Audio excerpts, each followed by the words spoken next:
সাভারের সিআরপিতে চিকিৎসাধীন মোহাম্মদ শুভ মিয়া শনিবার ঢাকার কেন্দ্রীয় শহীদ মিনারে এসেছিলেন মায়ের সঙ্গে। একটি চেয়ারে বসে অনুষ্ঠান দেখছিলেন শুভ। বাপায়ের হাঁটু সোজা করতে পারছিলেন না।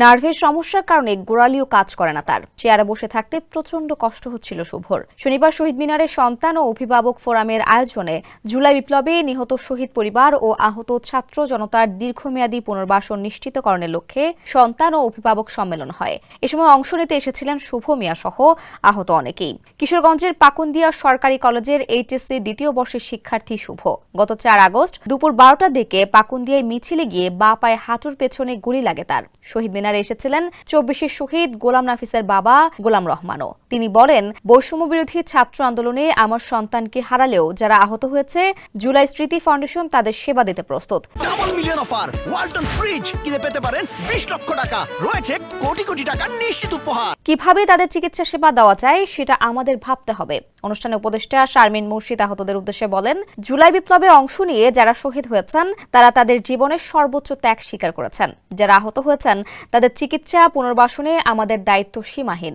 সরকার অগ্রাধিকার ভিত্তিতে তাদের সব ধরনের সহযোগিতা করবে।